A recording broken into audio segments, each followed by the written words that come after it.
Welcome to சைவ சமையல். இன்றைக்கி நம்ம வந்து இந்த இலையை வச்சு ஒரு தோசை அடை மாதிரி எப்படி பண்ணுறது அப்படிங்கிறது பார்க்கலாம்.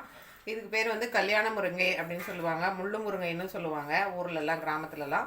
இது வந்து சளி பிடிச்சவங்களுக்கு கொடுத்தா அது சீக்கிரம் சரியாகும் அப்படின்னு சொல்லுவாங்க. அதனால் இதில் எப்படி தோசை செய்கிறது அப்படிங்கிறத பார்க்கலாம்.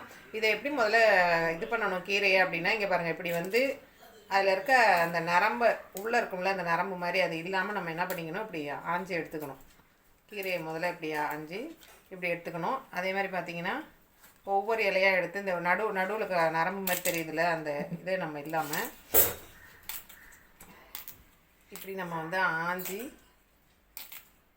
இந்த கீரையை வந்து நம்ம எல்லாத்தையுமே இதை மாதிரி க்ளீன் பண்ணி எடுத்துக்கணும். இந்த பாருங்கள், இந்த மாதிரி எல்லா கீரையுமே நம்ம ஆஞ்சி எடுத்துக்கிட்டோம். இப்போ எப்படி மாவு அரைக்கிறதுங்கிறத பார்க்கலாம். இப்போ வந்து நம்ம என்ன பண்ண போகிறோம், கொஞ்சம் ஒரு 3 ஸ்பூன் உளுந்து போட்டிருக்கேன். அந்த உளுந்தை ஊற வச்சு எடுத்துருக்கேன் 2 hours. அதை இதில் நம்ம சேர்த்துக்கலாம்.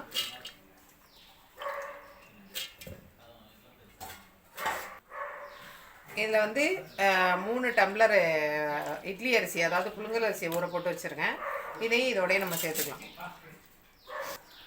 சேர்த்துட்டு இதோட நம்ம என்ன பண்ணலாம், கீரையை எடுத்து இதோடய சேர்த்துக்கலாம்.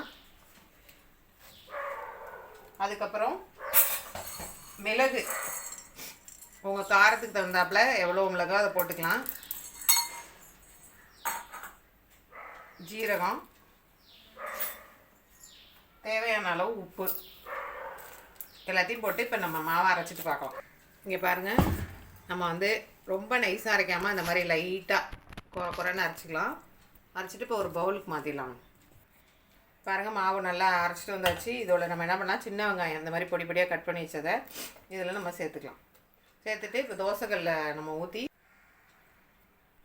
தோசை எப்படி ஊற்றுறது அப்படின்னு பார்க்கலாம். முதல்ல தோசைக்கல்ல கொஞ்சம் எண்ணெய் ஊற்றிட்டு நம்ம என்ன பண்ணலாம், தோசையை கொஞ்சம் திக்காக ஊற்றிக்கலாம். இது அடை மாதிரி தான் வரும். இது எண்ணெய் நம்ம குறைன்னு வச்சுருக்கோம் இல்லையா, அதனால் அழகாக பார்த்திங்கன்னா இந்த மாதிரி அடை மாதிரி நம்ம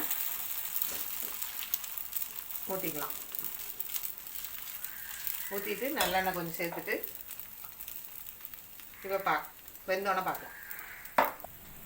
வெந்த பிறகு நம்ம அப்படியே சுற்றி போட்டுக்கலாம். ஈஸியாக தான் வரும், சாஃப்டாக. இப்போ 2 பக்கம் நல்லா வெந்த பிறகு பாருங்கள், நல்லா வெந்த பிறகு நம்ம எடுத்து பிளேட்டுக்கு ட்ரான்ஸ்ஃபர் பண்ணிக்கலாம். இப்போ பாருங்கள், நல்லா எவ்வளோ சாஃப்டாக நல்லா இருக்குது. இதை வந்து நம்ம வந்து சளி இருக்கும்போது குழந்தைங்களுக்கு கொடுத்தோம், இல்லை நம்மளும் சாப்பிட்டோம்னா சளி உடனே சரியாகும். இதுக்கு பாருங்கள், பொடி வச்சு சாப்பிடலாம். என்ன பூண்டு மிளகா அப்படின்னு நான் என்னுடைய சேனலில் போட்டிருக்கேன். இதுவும் தொட்டு சாப்பிடலாம். ரொம்ப நல்லாயிருக்கும், காம்பினேஷன் சூப்பராக இருக்கும். எல்லோரும் செஞ்சு சாப்பிட்டுட்டு எப்படி இருக்குன்னு சொல்லுங்கள். அடுத்த ரெசிபியில் சந்திப்போம். என்னுடைய சேனல் பிடிச்சிருந்தால் லைக் பண்ணுங்கள், ஷேர் பண்ணுங்கள், சப்ஸ்கிரைப் பண்ணுங்கள். நன்றி, வணக்கம்.